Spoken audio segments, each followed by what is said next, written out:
Buenas noches, damas y caballeros. Bienvenidos a otro encuentro especial. Antes de comenzar, quiero saber quiénes me acompañan hoy. Comenten desde dónde están viendo y qué hora es por allá. Bueno, vayamos con el primer relato.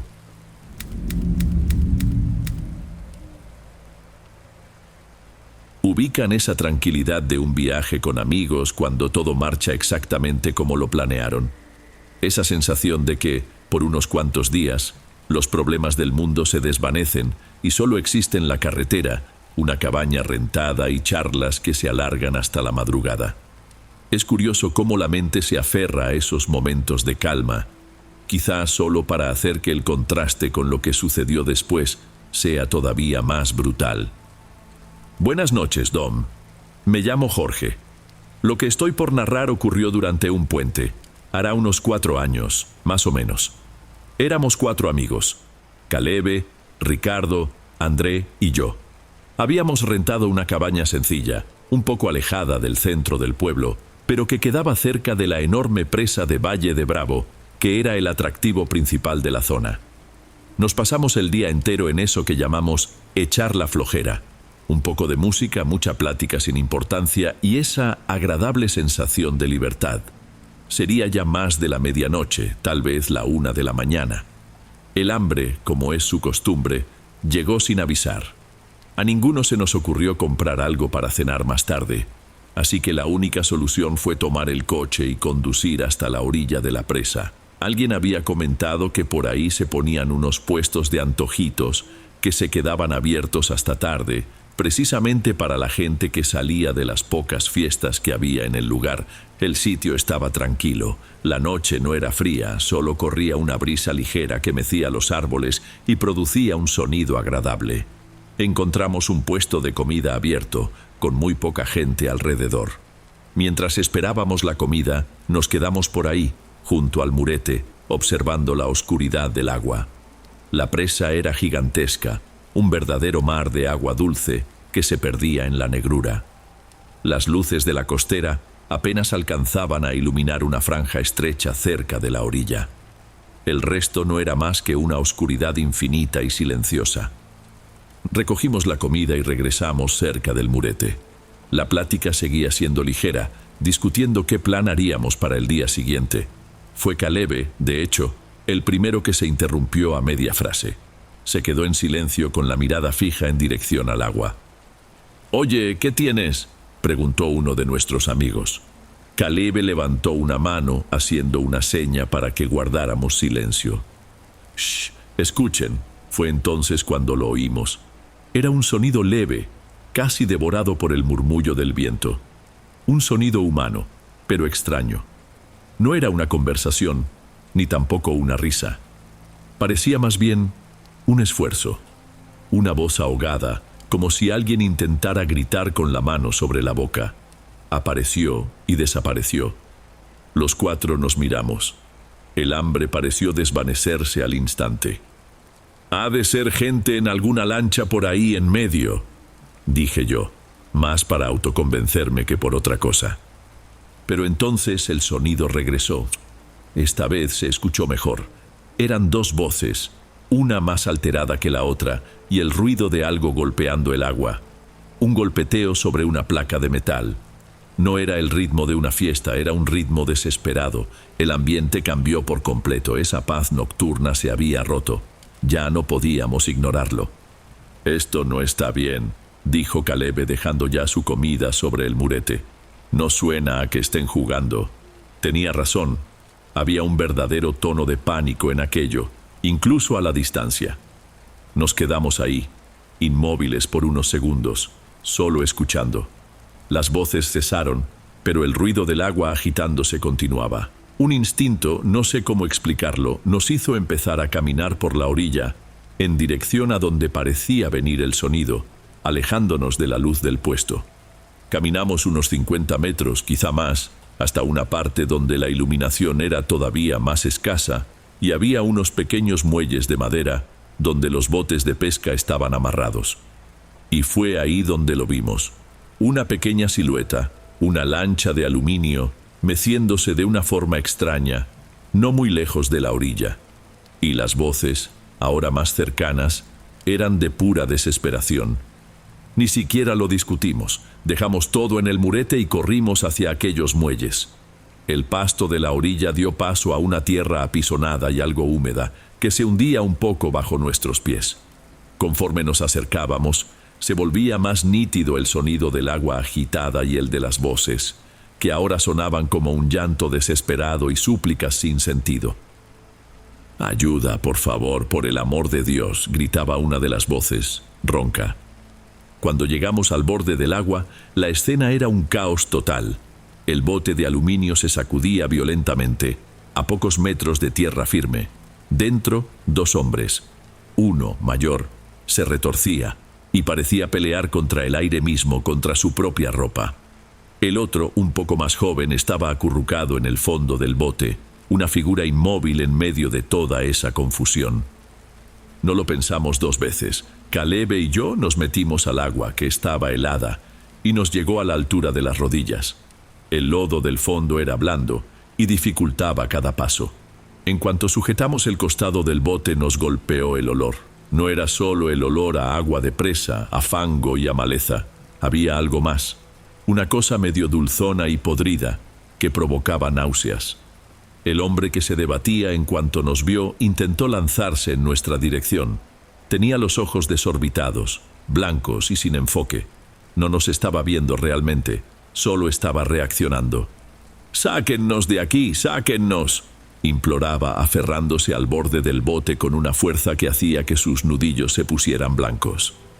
Nuestros otros 2 amigos ayudaron desde la orilla y juntos, con dificultad, arrastramos la lancha por el lodo hasta que encalló en la tierra seca. El sonido del metal raspando el suelo fue lo primero normal que escuchamos en varios minutos. En cuanto el bote se detuvo, el hombre mayor se arrastró hacia afuera, cayendo a gatas en el suelo. Temblaba tanto que le castañeteaban los dientes. Fue solo entonces que notamos los detalles. Los 2 estaban empapados, pero no era solo agua. Tenían plantas acuáticas adheridas a ellos, lirios acuáticos, pero de una forma extraña. No estaban solo en sus piernas, como si hubieran caminado en el agua. Tenían mechones de esas plantas en los hombros, en el pecho, en el cabello, como si algo del fondo se hubiera aferrado a ellos. El otro hombre, el más callado, no se movió. Caleb tuvo que subir al bote y prácticamente cargarlo para sacarlo. Estaba flácido, como un muñeco. Su mirada estaba vacía, fija en algún punto de la oscuridad frente a nosotros. Él también temblaba, pero era un temblor fino, interno. «¿Qué les pasó?», preguntó Caleb con voz preocupada, mientras intentaba poner de pie al hombre silencioso. «¿Están bien? ¿Tuvieron un accidente?». El mayor, todavía en el suelo, levantó el rostro mojado hacia nosotros. Su expresión no era de alivio por estar a salvo, era de puro pavor. El hombre mayor negó con la cabeza. El agua de su cabello le escurría por la cara, mezclándose con lo que parecían ser lágrimas de terror. «No fue un accidente», susurró, con la voz temblorosa y rota. Apuntó con un dedo trémulo hacia la oscuridad de la presa. Fueron ellos. Querían llevarnos. Nos miramos entre nosotros sin comprender nada. «¿Ellos quiénes?», pregunté, dando un paso al frente. «¿Había más gente con ustedes en el bote? ¿Intentaron asaltarlos?». La palabra asaltarlos pareció ofenderlo. Soltó una risa corta, seca y carente de humor. «Un asalto, ojalá hubiera sido eso. Eran los niños del agua». La frase quedó flotando en el aire por un segundo. Los niños del agua. La expresión era tan infantil y al mismo tiempo tan bizarra que simplemente no pude procesarla. Vi a uno de mis amigos contener la risa, creyendo que era una broma de borrachos, pero no había nada gracioso en el rostro de aquel hombre. «Salieron del fondo», continuó, ahora hablando más rápido, las palabras tropezando entre sí. «De la nada. Estábamos recogiendo la red y subieron. Un montón de ellos, unos 5, 6 niños». Hizo una pausa para tomar aire, un aliento que parecía dolerle. Pero no eran niños de verdad, no tenían nada de pelo, la piel era lisa, blanca, de un blanco enfermizo. Y los ojos eran solo dos hoyos negros, sin vida, y se reían. Una risa sin sonido, solo el movimiento de sus bocas. Se puso de pie, tambaleándose. Su desesperación era tan grande que el ambiente se volvió denso. Rodearon el bote, entraban y salían del agua demasiado rápido y empezaron a jalarnos. Sus manos son heladas, resbaladizas, fuertes. Intentaron voltear la lancha, intentaron arrastrarnos al agua. «Miren eso», señaló a su amigo que seguía inmóvil como una estatua sostenido por Caleb. «Casi se llevan a Cícero. Tuve que jalarlo de vuelta al bote como 3 veces. Se le prendían de las piernas». Nadie sabía qué decir. La historia era una completa locura, el tipo de leyenda de pescadores que se cuenta para asustar a la gente. Pero el estado de esos 2 hombres no era una leyenda. El olor, los lirios acuáticos esparcidos por sus cuerpos, el pánico que hacía temblar al mayor de pies a cabeza y el shock que mantenía al otro en silencio. Eso era real. Miraba a mis amigos y veía la misma confusión en sus rostros. La lógica nos ordenaba no creer, pero nuestros ojos veían el resultado de lo que fuera que había pasado ahí.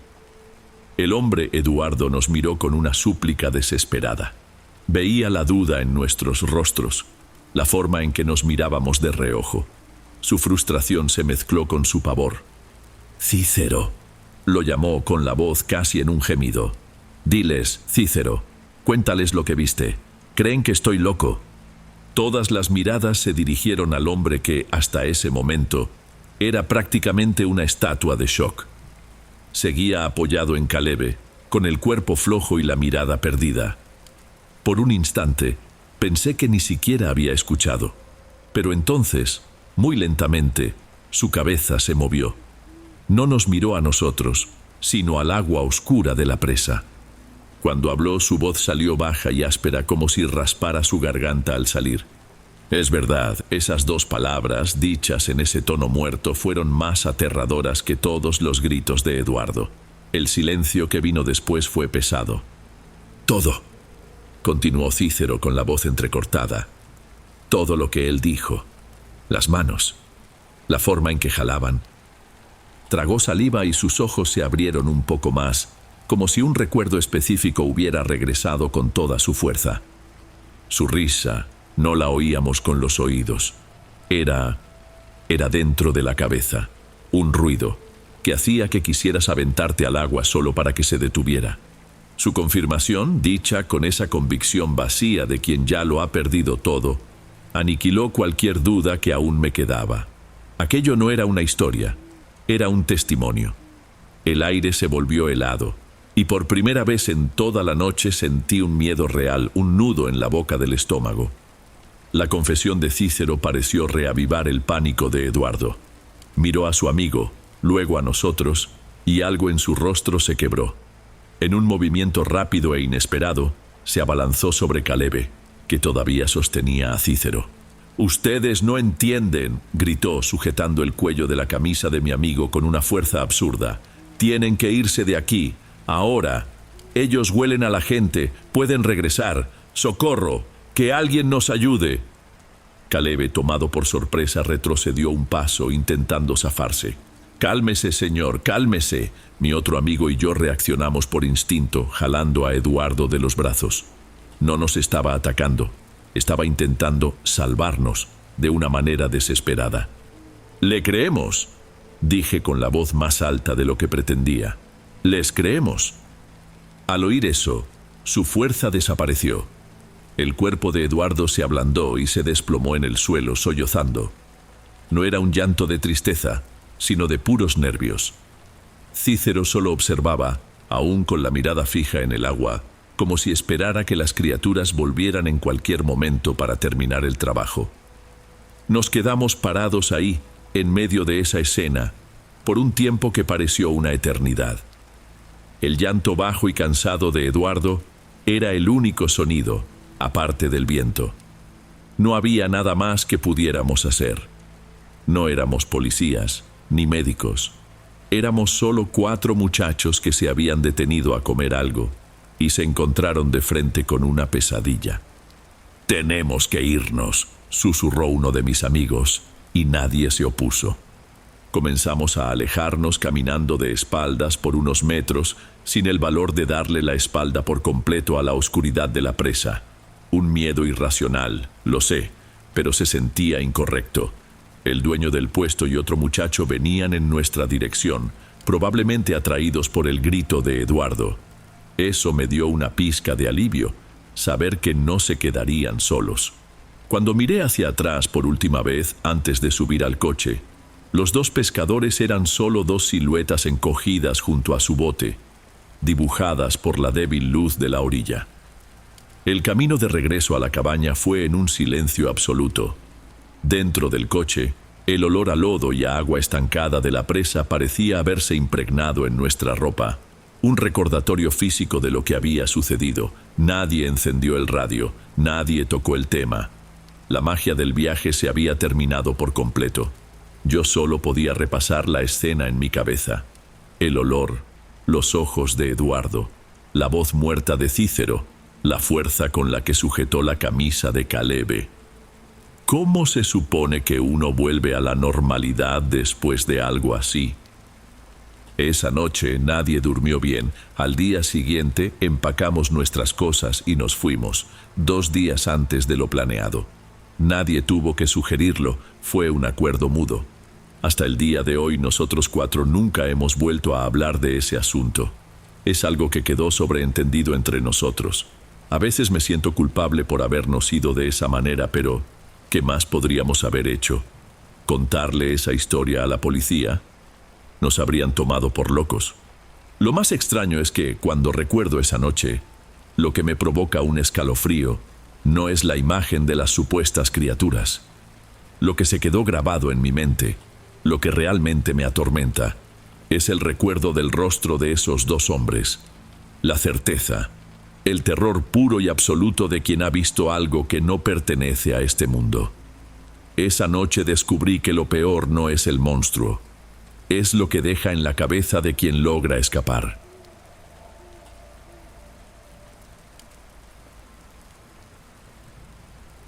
Antes de pasar al siguiente relato, asegúrate de estar suscrito al canal y de haber activado la campanita para recibir las próximas historias.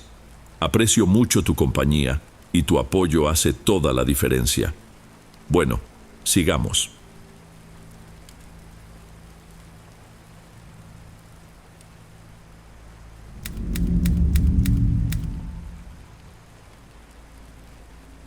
Hay recuerdos que son como viejas fotografías, ¿saben? De esas que tienen los bordes amarillentos y que uno guarda con un cariño que no siempre alcanza a comprender. Yo tengo una imagen así, muy clara en mi cabeza.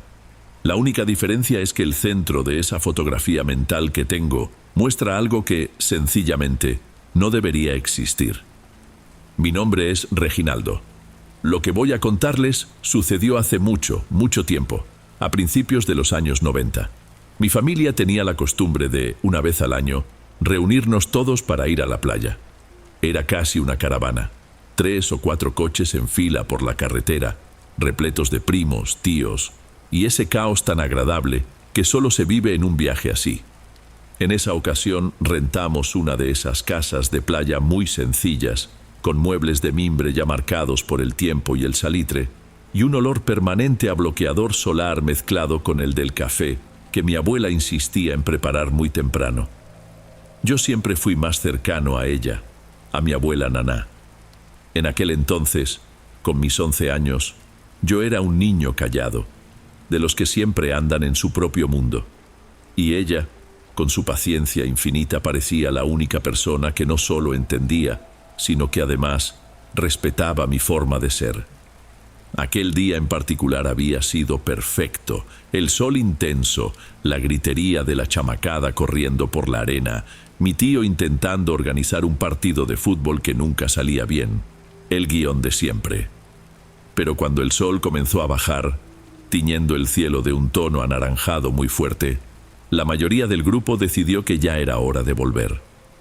El viento se volvió más filoso, el hambre empezó a sentirse, y la idea de un baño caliente y el olor a camarones al mojo de ajo viniendo de la cocina era motivo más que suficiente para ellos. Pero yo no quería irme. Había algo en la inmensidad del mar, ahora que se volvía más oscuro y misterioso, que me fascinaba. Le pedí que me dejara quedarme, solo un ratito más. Mi mamá ya se preparaba para soltarme un sermón sobre el frío y los peligros, pero mi naná me salvó. Con esa manera tan suave que desarmaba a cualquiera, dijo que se quedaría conmigo. Aseguró que no había peligro alguno y que en menos de una hora los dos estaríamos de vuelta. Para ella era solo una excusa para tomarse el resto del café del termo que siempre llevaba consigo. Para mí lo era todo. Y se fueron. Nos quedamos escuchando el sonido de las chanclas sobre la pasarela de madera que daba a la calle, y las voces y las risas fueron disminuyendo, hasta que desaparecieron por completo. De pronto, un silencio se apoderó de todo. Bueno, no un silencio real. El mar nunca se calla. Pero era un sonido distinto. Sin la gente, el ruido de las olas parecía más fuerte, más grave. Un sonido más antiguo, quizás. Nos quedamos ahí sentados en nuestras sillas de playa, a unos buenos 10 metros del agua. El cielo ya no tenía ese tono anaranjado, ahora era un azul profundo, casi morado, y las primeras estrellas comenzaban a parpadear tímidas. Las palapas frente a nosotros, que durante el día eran un bullicio de música y gente, ahora eran solo bultos oscuros con sus cortinas de metal bajadas. La sensación era que el mundo se había vaciado solo para nosotros dos. Mi naná empezó a contarme historias de su juventud, de la vida en el campo, de cómo todo era diferente. Su voz era lo único que rompía el murmullo constante de las olas, y por un momento me sentí completamente en paz. Éramos solo ella, yo y aquella inmensidad oscura frente a nosotros. Pero poco a poco una extrañeza comenzó a formarse en el aire. La playa, de noche, parece un lugar mucho más grande. La oscuridad borra los contornos, los puntos de referencia. Miras a los lados y solo ves una franja de arena que parece no tener fin, encontrándose con la masa negra e inquieta del océano. Ya no había nadie más, ni una pareja caminando, ni un pescador. Estábamos completamente solos. Creo que estuvimos ahí casi una hora. La conversación fue menguando, y nos quedamos simplemente mirando hacia el frente, hacia el vaivén del agua. Fue en ese momento, en ese silencio compartido, cuando la vimos. Al principio, mi cerebro ni siquiera procesó bien lo que mis ojos estaban viendo. Era una figura, una silueta oscura, quizá a unos 30 o 40 metros de donde estábamos. Estaba dentro del mar, en una parte que por la distancia de donde rompían las olas, yo sabía que ya era profunda. Nadie en su sano juicio estaría ahí, y mucho menos a esa hora de la noche. Era una mujer, o al menos la silueta era la de una. Y estaba de pie. No estaba flotando, ni nadando. Caminaba. Yo podía ver el movimiento de sus piernas, un paso lento tras otro, pero de una forma completamente incorrecta. No era el andar de alguien con dificultad en el agua poco profunda. Se movía con una ligereza, una manera de desplazarse que no parecía normal, como si se deslizara sobre un piso de vidrio oscuro. Con cada paso que daba, la superficie del mar alrededor de sus pies parecía calmarse, perder las pequeñas olas, convirtiéndose en un espejo negro y perfecto. Y su ropa, la oscuridad y la distancia no me dejaban ver los detalles, pero no era un traje de baño. Parecía un vestido o una falda larga, algo pesado que se arrastraba sobre el agua sin siquiera mojarse, sin tener el menor sentido. Fue entonces que noté otra cosa. El sonido, el murmullo constante de las olas, que un segundo antes era tan presente, de repente se sintió lejano, ahogado, como si tuviera los oídos llenos de algodón. Lo único que escuchaba con claridad era mi propia respiración, que se volvió corta y rápida. Miré de reojo a mi abuela. Estaba completamente inmóvil. El vaso de plástico que sostenía se había congelado a medio camino de su boca. Sus ojos estaban fijos en el mismo punto que los míos. Su rostro, que antes era pura tranquilidad, ahora tenía una expresión que yo nunca le había visto, una mezcla de asombro absoluto y una especie de miedo antiguo, un miedo que venía de muy adentro. Ella también estaba viendo. La mujer continuó su camino imposible, paralela a la playa, por unos segundos más que se alargaron como una eternidad. Y entonces se detuvo, y muy, muy lentamente, como si su cuello estuviera oxidado, giró la cabeza en nuestra dirección. No pude verle el rostro.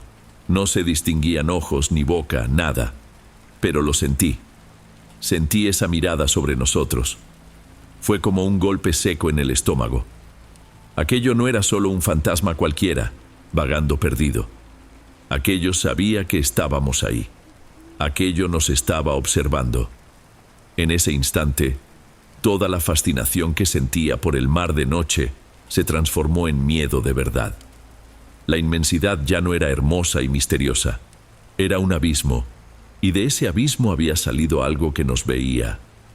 No sé decir cuánto tiempo nos quedamos paralizados en esa escena.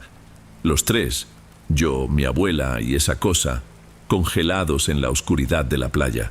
Pudieron ser segundos o un minuto entero. Fue mi naná quien se movió primero. No gritó, solo soltó el aire de golpe, un sonido bajo, un siseo que fue casi un gemido. El vaso de plástico que sostenía se le resbaló de la mano y rodó por la arena sin hacer ruido. Al instante siguiente su mano encontró mi brazo y apretó. Apretó con una fuerza que jamás imaginé que tuviera, al punto de sentir los nudos de sus dedos contra mi hueso. El mensaje se transmitió sin necesidad de una sola palabra. Vámonos. Ahora. Nadie dijo nada. Me agaché para doblar nuestras sillas de playa y mis movimientos parecían los de otra persona. Eran torpes, trabados. Cada doblez del metal, cada ajuste de la tela, parecía una tarea complejísima que tomaba una eternidad. Mi abuela recogió el termo y la bolsa de lona, todo en un silencio pesado que zumbaba en mis oídos. Darle la espalda al mar fue uno de los actos más difíciles de mi vida. Cada paso en la arena suave, que ahora se sentía extrañamente fría bajo mis pies, exigía un esfuerzo absurdo. Una parte de mí, el puro instinto, gritaba que corriera lo más rápido que pudiera y que no volteara para atrás por nada del mundo. Pero la otra parte, la que aún se negaba a creer, la que necesitaba una prueba final, esa parte era más fuerte. No aguanté. Me detuve un segundo y miré por encima del hombro. No había nada, solo la oscuridad completa, la línea de espuma blanca donde las olas rompían y el brillo débil de las estrellas reflejado en el agua. La mujer había desaparecido. El sonido del océano, de hecho, parecía haber vuelto a la normalidad, fuerte e indiferente. Miré a mi abuela. Ella también se había detenido y miraba hacia el mar, con los ojos muy abiertos. No ver más a la figura era, de alguna manera, casi tan aterrador como verla ahí. Reanudamos la caminata, ahora mucho más rápido, casi una carrera torpe. El tramo de arena hasta la seguridad de la pasarela de madera nunca pareció tan largo. Mis ojos iban de un lado a otro, hacia las sombras profundas cerca de las palapas cerradas, hacia la oscuridad entre las dunas bajas, esperando a cada momento que fuera a reaparecer, quizá ahora en tierra firme. Cuando finalmente pisamos el pavimento de la calle, bajo la luz amarillenta y débil de un poste, fue que mi naná habló por primera vez. Su voz salió temblorosa, apenas un susurro. ¿La viste, verdad, mi hijo?, preguntó sin mirarme. Yo solo pude asentir con la cabeza. Las palabras parecían atoradas en mi garganta. ¿Qué era eso, abuela?, logré preguntar con la voz delgada, infantil. No respondió de inmediato. Siguió caminando, jalándome de la mano con firmeza. Solo después de unos pasos se detuvo, se giró hacia mí, y la luz débil del poste me mostró que sus ojos estaban húmedos. «No lo sé, Reginaldo», dijo con la voz entrecortada. y le pido a Dios nunca más averiguarlo. El resto del corto trayecto hasta la casa de playa lo hicimos en un silencio denso. La mano de mi abuela no soltó la mía ni por un segundo, y su agarre era lo único que me mantenía conectado a la realidad. Cuando abrimos el portón de madera, el impacto fue enorme. Allá adentro, el mundo era otro. Las luces del porche y de la sala estaban todas encendidas. Sonaba una cumbia en la radio de pilas de mi tío, y el olor fuerte a ajo frito y cilantro dominaba el aire. Mis primos mayores jugaban baraja en la mesa de la sala, y mi papá y mis tíos estaban en la cocina, riéndose a carcajadas de algún chiste que no escuché. Era una escena de normalidad tan ruidosa, tan vibrante, que el horror que acabábamos de vivir parecía algo de otro universo. Creo que nuestras caras nos delataron. Mi mamá fue la primera en vernos, parados en la entrada de la sala, y su sonrisa se desvaneció. «¿Qué pasó?», preguntó acercándose a nosotros mientras se secaba las manos en un trapo de cocina. «Vienen pálidos. ¿Pasó algo? ¿Te lastimaste, Reginaldo?». Mi abuela respiró hondo y pude ver el esfuerzo que hizo para dar firmeza a su voz antes de hablar. «Vimos algo allá en la playa», dijo muy directa. «Una mujer». Bajaron el volumen de la radio. Todas las miradas en la casa se giraron hacia nosotros. Mi tío, el que siempre hacía los chistes, rompió el tenso silencio con una media sonrisa. «¿Una mujer sola en la playa a estas horas? Pues estaba guapa por lo menos, tía». Yo no pude contenerme. La necesidad de que entendieran, de que nos creyeran, era demasiado grande. «Estaba caminando sobre el agua». Mi voz salió más alta y más aguda de lo que pretendía. Eso fue suficiente. La barrera de preocupación que se había formado se rompió y se convirtió en burla al instante. Mi tío soltó una carcajada sonora. «Ah, no, bueno. ¿Los dejamos solos menos de una hora y ya regresan viendo fantasmas?», dijo, mirando a los demás, que empezaron a reírse también. «Se pusieron de acuerdo con esa historia para asustarnos, ¿verdad? Ya confiesen». Mi mamá negó con la cabeza con una sonrisa de quien encuentra graciosa la invención de un niño. «Deja de decir tonterías, mi hijo, ha de ser el sueño». No estaban siendo crueles, lo sé. En sus cabezas era solo eso, un cuento, un juego. Pero para mí y para mi naná, parados ahí, todavía con el frío de aquel pavor impregnado en la piel, cada risa, cada mirada de incredulidad, era un empujón que nos alejaba. Era la confirmación de que nadie más en el mundo lo entendería. Estábamos solos con aquello. Mi naná no dijo nada más. Solo movió la cabeza negativamente, un gesto de derrota, y me guió por el hombro hacia el cuarto. Esa noche apenas pude dormir. Compartía el cuarto con un primo que roncaba fuerte, pero no era su ruido lo que me mantenía con los ojos abiertos en la oscuridad. Era el sonido de las olas que no salía de mi cabeza y la imagen de aquella figura moviéndose donde no debía haber suelo. Cada vez que cerraba los ojos, la veía. En algún punto de la madrugada, sentí que el colchón se hundía ligeramente. Abrí los ojos y vi la silueta de mi abuela sentada en el borde de mi cama, recortada contra la luz débil que entraba por la ventana. «¿Estás despierto, mi niño?», susurró y su voz era diferente, firme. Me tomó la mano. Su piel estaba fría, o quizá la mía ardía de fiebre. «Escucha bien lo que te va a decir la abuela, Reginaldo, y pon mucha atención. Lo que vimos hoy se muere aquí, entre nosotros dos. No vamos a volver a hablar de esto con nadie, nunca más». «¿Pero por qué, abuela?», pregunté con la voz rota. «No nos creyeron». «Porque no es para que nos crean». Su susurro era tan bajo y tan intenso que me provocó un escalofrío. Hay cosas en este mundo a las que no les gusta ser vistas. Y les gusta menos todavía que las nombren. Llamar su atención es algo peligroso. Nosotros miramos donde no debíamos, así que lo olvidamos. ¿Entendiste? Va a ser nuestro secreto, un secreto pesado. Entendí. Y cumplimos el pacto. Nunca más volvimos a tocar el tema, ni siquiera entre nosotros. Pero el secreto siempre estuvo ahí. en nuestro silencio, en la forma en que nos mirábamos. Los años pasaron. Seguimos haciendo los viajes familiares a la playa, pero nada fue como antes. Mi naná nunca más se metió al mar, ni siquiera a la orilla para mojarse los pies. Ponía su silla de playa bajo la sombrilla y pasaba horas mirando el agua con un respeto que rayaba en el miedo.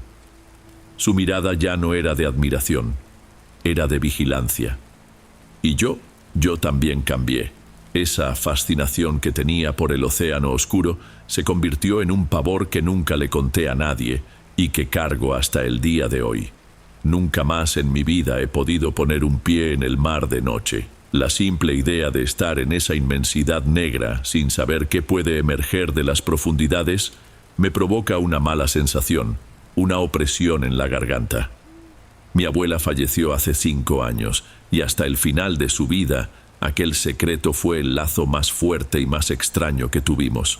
Una cicatriz que solo nosotros dos sabíamos que existía. Nadie nunca lo supo. A veces pienso que lo que vimos fue una especie de advertencia. Otras veces creo que fue solo un recordatorio de que el mundo es mucho más grande, más antiguo y más extraño de lo que podemos comprender. Pero la verdad es que de vez en cuando cierro los ojos para dormir, sobre todo en noches muy silenciosas, todavía la veo. La playa desierta, la oscuridad, el agua inmóvil, y a la mujer que caminaba sobre el mar girando lentamente la cabeza en mi dirección. Y sé, con una certeza que me recorre el cuerpo entero, que ella también se acuerda muy bien de mí.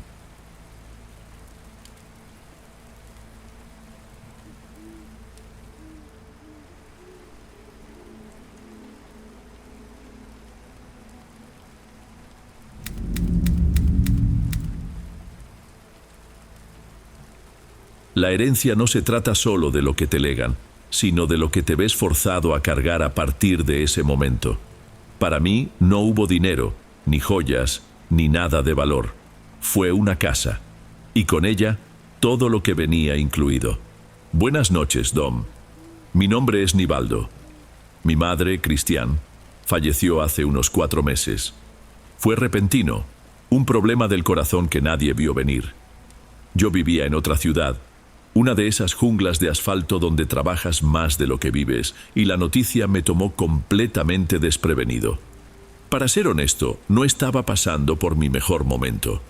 La empresa donde trabajaba como diseñador hizo un recorte masivo de personal, y mi nombre estaba en la lista. Las cuentas comenzaron a crecer como una bola de nieve, y de repente la casa que me dejó mi mamá era la única salida en medio de tanta deuda. Regresar no fue una elección, fue una necesidad. La casa está en una de esas colonias que vivieron tiempos mejores. Calles anchas, árboles viejos y casonas con portones de herrería y muros altos, construidas en una época en la que la gente todavía se sentaba en la banqueta al caer la tarde, el lugar donde crecí. Pero al detener el coche frente al portón, no sentí nostalgia. Sentí una profunda extrañeza. La pintura estaba descolorida, con manchas oscuras de humedad cerca del techo. Adentro la sensación empeoró. Un olor a limpiador antiguo, de ese a base de pino, intentaba disfrazar sin éxito el aroma a encierro. Todo estaba en su lugar, porque mi madre era una persona extremadamente metódica, pero era un orden sin vida. Los muebles cubiertos con sábanas blancas, su máquina de coser en un rincón de la sala con un trozo de tela a medio camino, aún prendido de la aguja. Era como entrar a una escena congelada en el tiempo. Mi única misión era organizarlo todo, separar lo que se podía donar de lo que iría directo al contenedor y colgar el letrero de "se vende cuanto antes". Mi cabeza estaba enfocada en eso, en los números, en los recibos por pagar. No estaba ahí para lamentarme o para recordar el pasado. Estaba ahí para desmontar un hogar y convertirlo en dinero. O al menos, eso era lo que me repetía a mí mismo, mientras caminaba por las habitaciones y sentía el piso helado bajo los pies, incluso con los zapatos puestos. Pasé los primeros días en los cuartos y en la sala, llenando cajas y más cajas con ropa, vajillas, fotografías de gente que ya ni siquiera reconocía. Era un trabajo mecánico, agotador. Al tercer día, decidí enfrentar la parte trasera de la casa. Había un pasillo estrecho que llevaba a la lavandería y a un pequeño patio de cemento pulido, donde un viejo y seco guayabo insistía en mantenerse en pie. Y ahí, al final de ese pasillo, había una puerta. La puerta del cuartito. Cuando yo era niño, esa habitación era territorio prohibido. Mi madre lo llamaba la bodega, pero la puerta vivía cerrada. No con una llave moderna, sino con un pasador de metal antiguo. Siempre decía que ahí guardaba cosas frágiles, herramientas, productos de limpieza muy fuertes. Excusas que en esa época uno simplemente aceptaba. Para ser sincero, ni siquiera pensaba meterme ahí. Mi intención era solo barrer el pasillo. Pero al pasar con la escoba, mi hombro golpeó la puerta con más fuerza de la que había calculado. Escuché un chasquido seco, metálico. El pasador, oxidado por el tiempo, había cedido.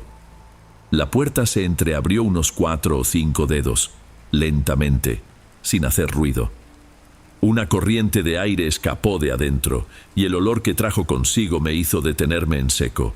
No era el aroma a polvo o a humedad que esperaba. Era un olor seco, a hierbas, como de una botica antigua.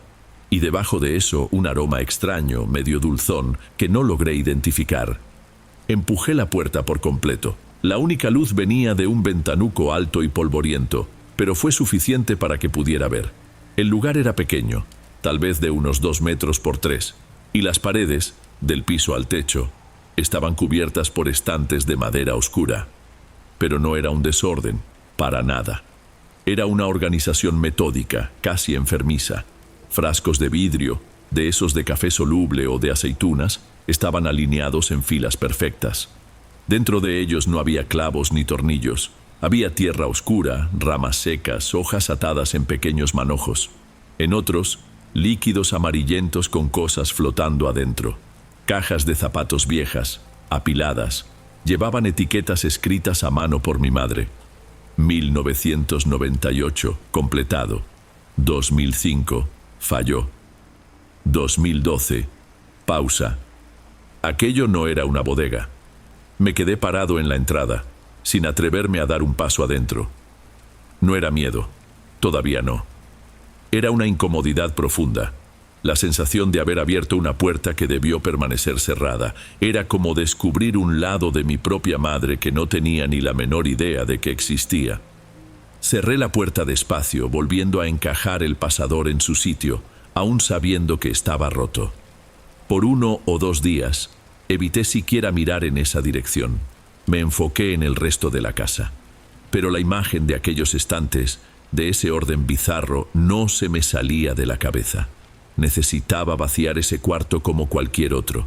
Era parte del trabajo, parte de lo que tenía que hacer para poder seguir con mi vida. Me armé de valor una tarde de jueves. El sol fuerte de afuera hacía que todo pareciera más banal, menos aterrador. Abrí la puerta y esta vez entré. El aire seco y herbal se sentía más intenso. Empecé por el estante más bajo. Había una fila de zapatos, todos del pie izquierdo. Zapatillas, sandalias, un zapato de vestir de hombre. Ninguno parecía haberle pertenecido a mi madre. En una caja de herramientas, en lugar de pinzas y martillos, encontré decenas de llaves viejas, todas torcidas como si las hubieran forzado en cerraduras equivocadas. Detrás de una pila de periódicos amarillentos por el tiempo, encontré un cuaderno. Un cuaderno de pasta dura, color negro, del tipo que compras en cualquier papelería. La caligrafía en la primera página era inconfundible, era la de mi madre. Pensé que tal vez sería un diario, que ahí encontraría alguna explicación, alguna confidencia sobre su soledad en los últimos años. Pero no era un diario, eran listas, reglas. Revisar los frascos de sal de grano cada lunes, reemplazar si están oscuros. La silla debe estar siempre de cara a la ventana, siempre. Si la sonaja de semillas se cae del estante, no tocar, esperar 24 horas. Nunca, bajo ninguna circunstancia, dormir en la sala. Pasé las páginas. Había decenas de anotaciones como esas, algunas con fechas, otras con pequeños dibujos de símbolos que no reconocí. Mi primera reacción fue una ola de tristeza. Mi madre, siempre tan fuerte y lúcida, debía de haber estado sufriendo. Sola, por tanto tiempo, terminó creando un mundo propio, un conjunto de rituales para darle algún sentido a sus días vacíos. Era TOC, tal vez, o el inicio de algo que trae la edad y que nadie en la familia notó, demasiado ocupados con nuestras propias vidas. Guardé el cuaderno, sintiendo un peso en el pecho, el peso de la culpa. Esa noche me costó trabajo dormir. Daba vueltas en la cama, en mi antigua habitación. La casa se sentía diferente. El silencio de la madrugada ya no era pacífico. Parecía atento, como si estuviera esperando algo. Me levanté por un vaso de agua y al pasar por el corredor, lo sentí. Al acercarme a la puerta del cuartito, el aire se volvió denso, pesado. La temperatura descendió de una forma tangible, un frío que parecía nacer del piso y meterse en la piel, viniendo de adentro de la habitación. Pasé de largo, tomé mi agua y regresé a la cama, diciéndome que era solo mi cabeza, sugestionada por todo aquello. Terminé por quedarme dormido y soñé. Soñé con el cuartito. Yo estaba parado en la puerta, y adentro, de espaldas a mí, una mujer de cabello oscuro y largo acomodaba los objetos en los estantes. Se movía con una lentitud calculada, como si cada frasco, cada caja, tuviera un lugar exacto y sagrado. No era mi madre. Lo sabía con esa certeza que solo te dan los sueños. Desperté de golpe, con el cuerpo sudado y un sabor amargo, casi metálico en la boca. Aquel sueño me dejó una mala sensación todo el día. Aún así, me aferraba a la explicación más lógica. Mi madre estaba enferma, solitaria, y yo estaba sugestionado por el ambiente. Lo mejor que podía hacer, decidí, era precisamente romper aquellas reglas extrañas, ventilar el cuartito, limpiarlo todo, demostrarme a mí mismo que solo era una habitación llena de porquerías. Era una forma de borrar sus manías, de liberar la casa de esa energía extraña. O eso pensaba yo. Una mañana de sábado, abrí la puerta del cuartito y forcé el ventanuco para que se abriera. La luz del sol entró, cortando la penumbra y revelando el polvo que flotaba en el aire. Ignoré la regla del cuaderno y me puse a limpiar. Con un trapo húmedo, empecé a quitar el polvo de uno de los estantes más altos. Fue entonces cuando pasó la primera cosa, la sonaja de semillas, un pequeño objeto de palma que estaba apretado entre dos frascos de vidrio, simplemente rodó y cayó. No fue una caída ruidosa. Golpeó el piso de madera con un impacto sordo, seguido por un suave y largo cascabeleo que pareció resonar en la habitación silenciosa. Me quedé mirándola en el suelo. La regla del cuaderno me vino a la mente, clara como el agua. Si la sonaja de semillas se cae, no tocar. Esperar 24 horas.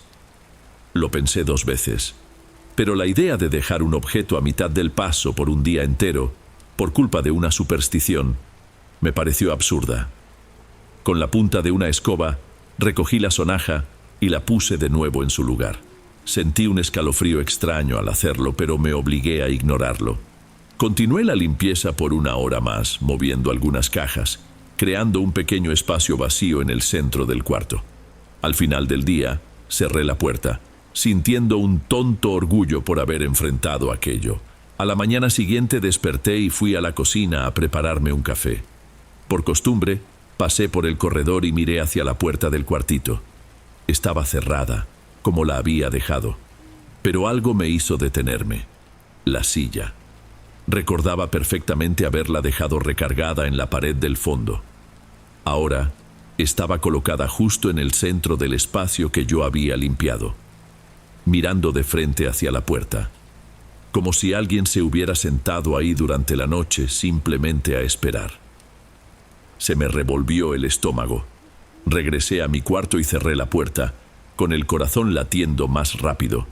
Las explicaciones lógicas empezaron a parecer frágiles, estúpidas. La tristeza que sentía por mi madre se estaba transformando en otra cosa: miedo. un miedo creciente de que sus rituales no fueran un síntoma de locura, eran una defensa. Por la noche, le puse seguro a la puerta de mi habitación. Era la primera vez que lo hacía en esa casa. Desperté a mitad de la madrugada con sed. El cuarto estaba oscuro, pero no necesitaba luz para ver. La puerta, que estaba absolutamente seguro de haber cerrado con llave, estaba entreabierta. Una rendija de oscuridad más densa, de donde parecía venir el mismo frío que sentía en el pasillo. Ya no estaba solo en esa casa. No volví a dormir en esa habitación. Pasé el resto de la noche en el sofá de la sala, con la luz del pasillo encendida, sobresaltándome con cada crujido de la casa. Al día siguiente, la luz del sol parecía una mentira. Afuera el mundo seguía normal. Pasaban coches, un vecino podaba el césped. Aquí adentro, yo era un prisionero en una casa que me odiaba. Tenía dos opciones: dejarlo todo y huir, o intentar entender a qué diablos me estaba enfrentando. La cobardía me decía que corriera. ¿Pero correr a dónde?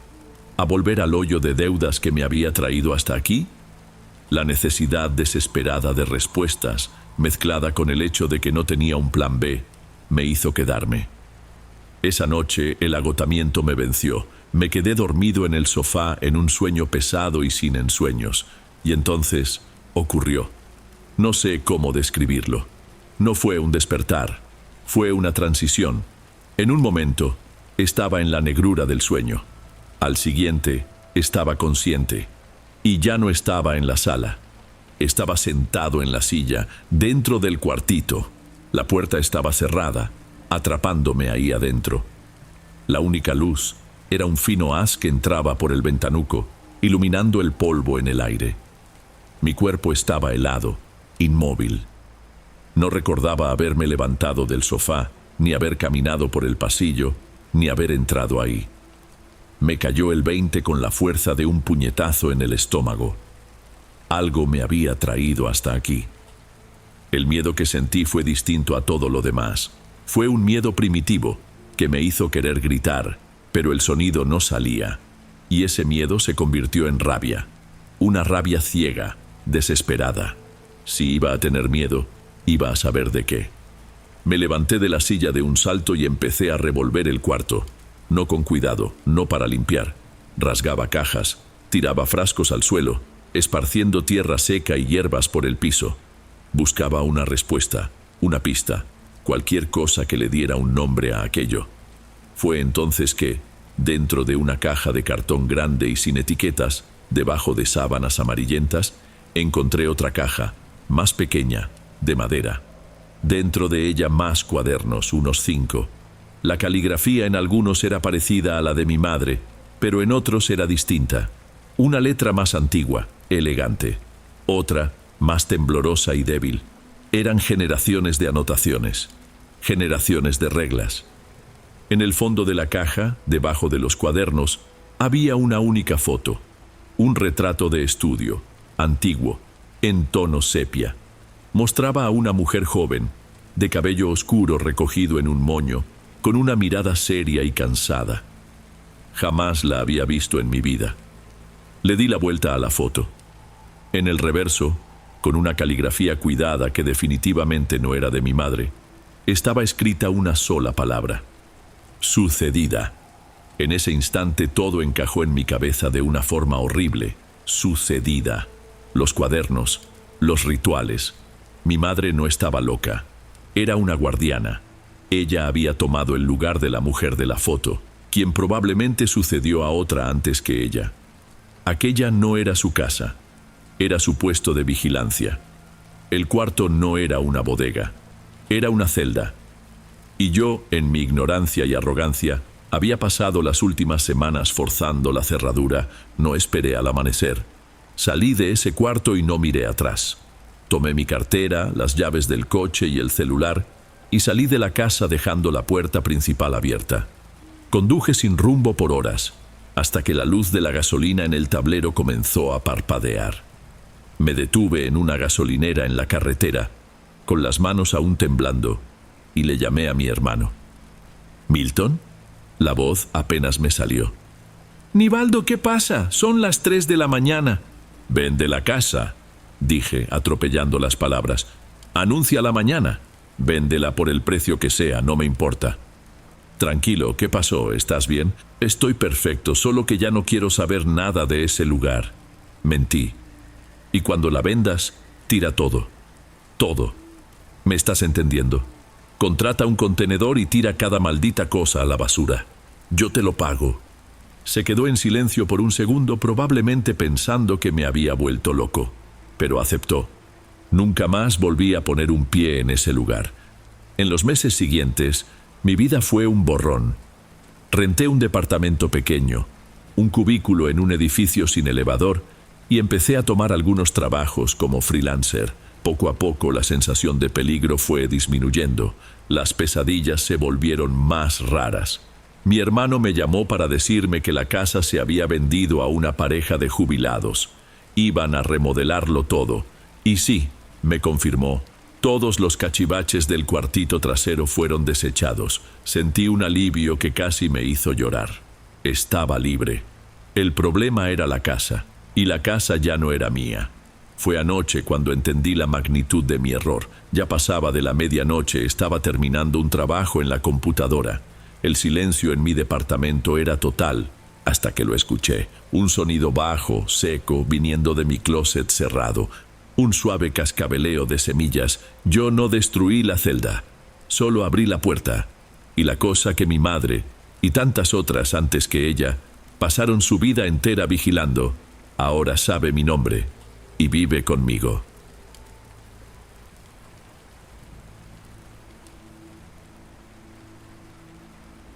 Bueno, amigos, estos fueron los relatos de hoy. Espero de corazón que les hayan gustado. Subo nuevos videos todos los días y me dará mucho gusto verlos en los próximos. Ahora en la pantalla les dejo otros 2 buenos videos que seguro les encantarán. Un abrazo de Dom y nos vemos por allá.